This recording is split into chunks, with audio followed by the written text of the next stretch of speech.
Hello les hobbies, on fait vite fait l'ouverture du volume 4 de Mortal Realms que j'ai eu ce matin, jeudi pour une fois. D'habitude je l'ai toujours en retard et pour une fois je l'ai à l'heure. Oh, on a un joli petit plateau de jeu, on va voir ça tout à l'heure. Hop là, le fascicule comme d'hab. La grappe d'Uni, la coccyde, ça c'est excellent parce que c'est une très très bonne peinture. La petite grappe. Alors, la petite grappe, les socles qui sont toujours magnifiques.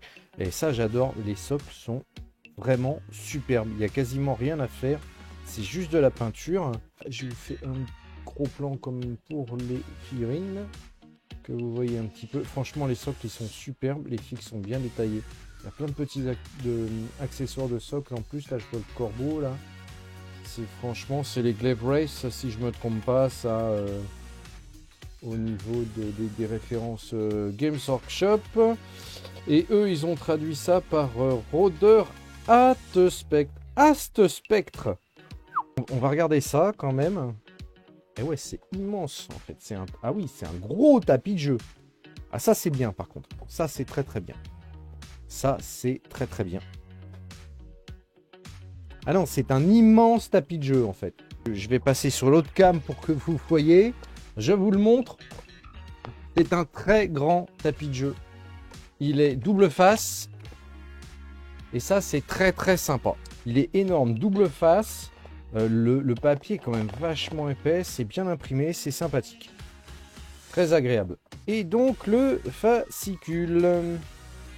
Donc, numéro 4. Les Rhoder Astspectre.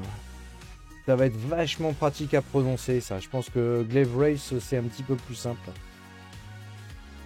Mais là, je jamais ça propre, patati. Bon, un petit peu plus comme d'habitude. Ça explique bien le truc. Mais il va falloir que je vérifie par rapport au tome de Warhammer 40 000, l'équivalent à la Conquest qui sont sortis. Je trouve qu'il y a quand même beaucoup plus de fond au niveau du texte. Là, un petit article sur les chambres sacro-saintes. La structure des chambres sacro-saintes, comme ça vous permet de monter une armée après derrière. Ça, c'est bien foutu. Sur le nécroséisme. Le Nagash qui a foutu la zone comme d'habitude. Hein. De toute façon, ah voilà, ça c'est le problème de ces fascicules-là. Les pages s'arrachent très très facilement. Les séquelles, les scaven, évidemment, il faut toujours qu'ils soient là. Alors, le royaume des cieux, Azir, ils font un explicatif sur les royaumes, ça c'est pas mal aussi. Les consignes de sécurité, c'est très bien pour qui précisent ça tout le temps, c'est génial. Je vous montre comment ouvrir un peu. Ça rigole plus. Ouais, en fait, ça va être pour peindre tout ce qui est transparent et éthéré, on va dire. Voilà. Hop, bon, ça c'est classique. Voilà. Là, c'est vraiment le schéma de peinture hyper basique. De crypte et de tertre, lorsque guette le mal. C'est le scénario de bataille, où là, on va pouvoir utiliser justement notre grand tapis. Ça, c'est très très bien. Partie test, mouvement, combat.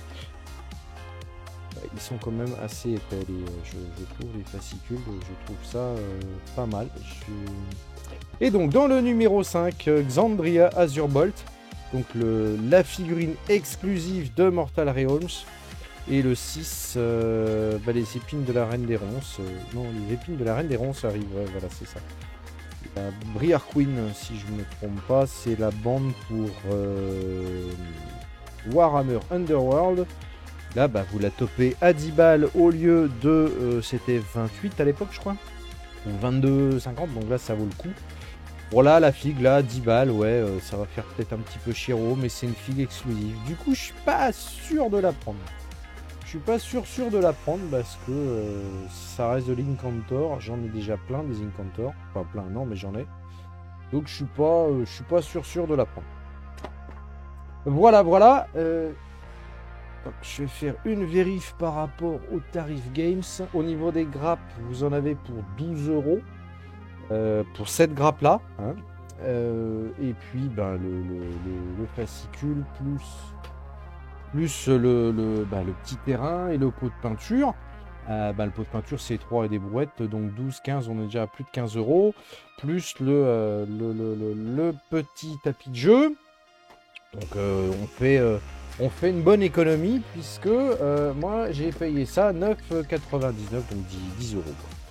Voilà les hobbyistes, la petite revue rapide du numéro 4, intéressant. Moi honnêtement je trouve que pour le prix que je l'ai payé, et la grappe de figurines qui est franchement très très belle, c'est assez sympa. Et puis le tapis de jeu, ça fait le café moi je trouve, et puis ce pot là qui est vraiment très très pratique. Voilà, comme d'habitude, le petit pouce en l'air, on partage un maximum la chaîne. Et puis si vous n'êtes pas encore abonné, comment ça vous n'êtes pas encore abonné, vous le faites en cliquant sur le rond qui s'affiche ici. Allez, salut les hobbyistes!